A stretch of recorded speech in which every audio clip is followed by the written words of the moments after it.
Please welcome Conservator David Hallam.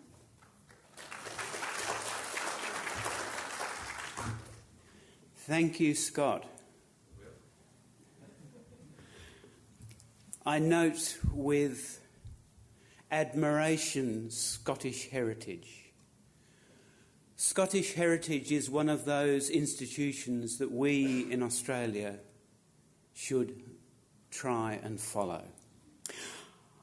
I'm going to explore the skills that are required by a good objects conservator. Conservators treat objects to stabilise them based on the best science and skills available at the time. We are currently losing skills and treatment ability through constraints put on educational facilities, internship possibilities, and managerialism. I will try and explore ways to overcome this.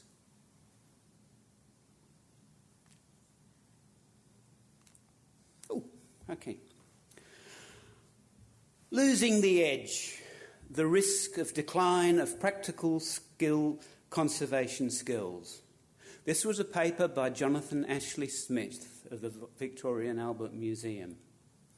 I'll quote briefly from it. Our people have become more sophisticated, but less wise. Intellectually more elaborately taught, but practically less competent. To continue, there is a danger that the opportunities to learn and maintain the necessary skills for high-level, hands-on conservation are diminishing. The causes of this loss are many, but they impact every stage of the educational process for a potential developing conservator. The time dedicated to practical craft in primary and secondary education is being reduced and the qualifications for non-academic studies downgraded. Skills. What skills does a conservator need? Based on the best data available, they need the ability to make decisions. They need the ability to carry out decisions. They need treatment ability and confidence. If you're not confident about treating something, you're going to stuff it up. An example, an anchor. This one here came into this institution and we waxed it. We did everything that we would normally do with something like this. It was going on to go on display in a week's time. We came back to the museum storage and treatment facility out at Mitchell after a very hot, humid weekend. And in the second slide, you can see what we saw. We saw little globules of water on it. We had a week in which to get this thing on display. Now, if you got your finger and you touched that globule and you touched it on your tongue, what did you taste? Salt. How do you get rid of salt on an anchor?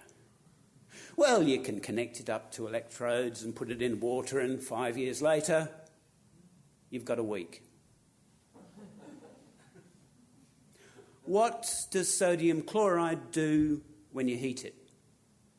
It volatilises. So you get out a blowtorch and you heat that area until all of the yellow flame disappears. Then there's no more salt. Then you wax it, because it's still nice and hot, and off it goes for display. It's an understanding of science, an understanding of your materials, and the confidence, and dare I say, arse, to do it. You need analytical skills. The ability to work with scientists. You don't actually have to be a scientist yourself, but it's pretty good if you are. The ability to organise information. If you can't organise and find information, then you ain't going to be a conservator. The ability to work with engineers. You need research skills. The ability to collect information. Now, in some ways, it's a hell of a lot easier now. Mr. Google does help. Google Scholar helps too.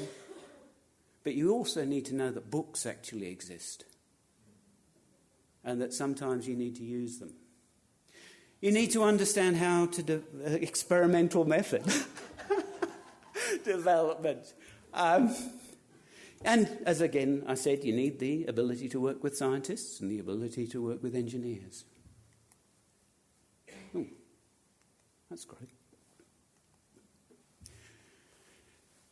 You need craft skills. You're going to need some craft skills of your own. You know, if you're a metals conservator, then you'd expect that you can bend metal, join metal together, polish metal. If you're a wood organic objects conservator, then you'd expect you to have some woodworking skills. If you're a book conservator, then you're going to need some bookbinding skills. If you're a conservation scientist, then we'd expect you have some chemistry trade skills. In other words, you can actually do titration. You know how to look after electrodes for a pH meter. If you're a technological objects conservator, then you'll need to understand engineering methods or composite materials. Okay, you're a conservator. You need planning skills. You need to be able to do it sort of sitting at the tea table, talking to the curator with a cup of coffee and a piece of paper. You need to be able to do it on paper. You need to be able to do it in your mind, and then you need to be able to transfer it to a computer. You need the ability to work in 3D in your mind. So you can put something together without actually putting it together. So, like a smashed vase. You need communication skills. Written, verbal. You need to be able to communicate by doing things. Demonstrating, teaching by example. Documentation skills, organisational skills, photographic skills, microscopic skills. You know, if you want to find out about the paint on this aircraft, you're going to have to take a cross-section. So you're going to have to take a slice out of it. Then you're going to have to mount it in resin, then polish it, then stick it under a microscope. No one does that for you. That's what you, as a conservator, do. You need digital skills. You need to be able to work out how to photograph it, how to manipulate, how to join those. Written skills, and then, of course, once you've done all that, you need to be able to archive whatever material you've produced. You need the ability to work with other people. Engineers, designers, architects, volunteers, grumpy old men, engineers. Grumpy old engineers. You need the cultural competence to work out how you're going to move the wing of a World War II aircraft using staff from the National Museum of Papua New Guinea.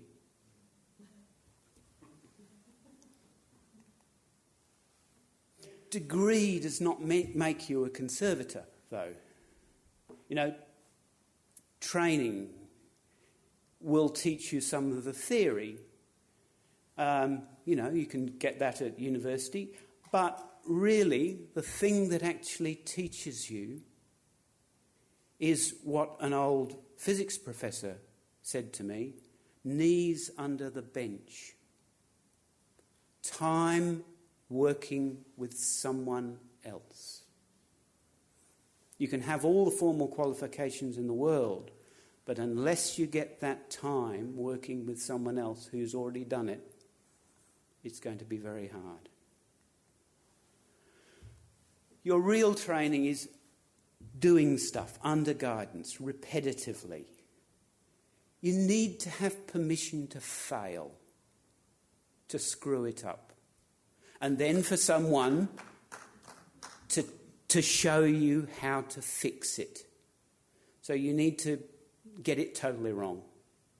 And time, again, you'll notice I'm coming back to this thing, confidence.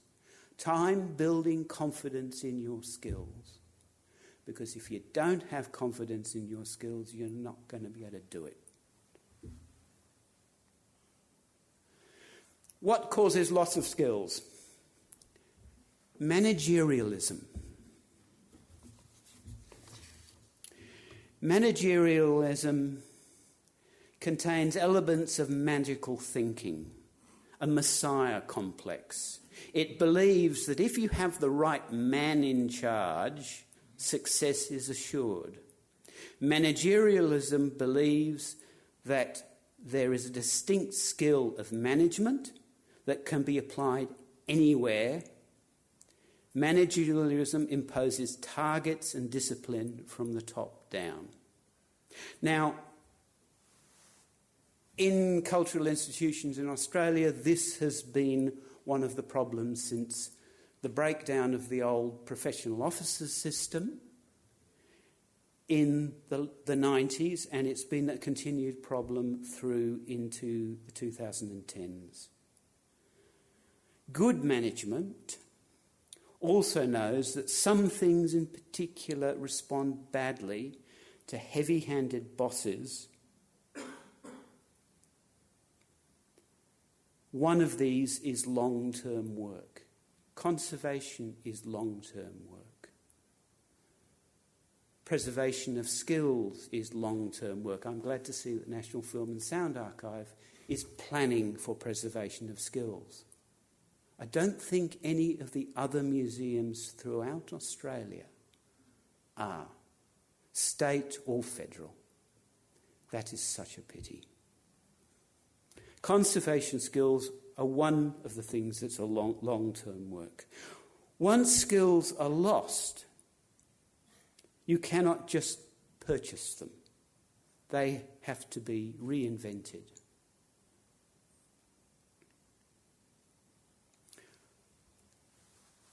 As other people have pointed out, one of the things that's limiting or increasing the loss of skills is the limited internship, in our case, rather than apprenticeship opportunities. So it's the cost of internships and the cost for the employer.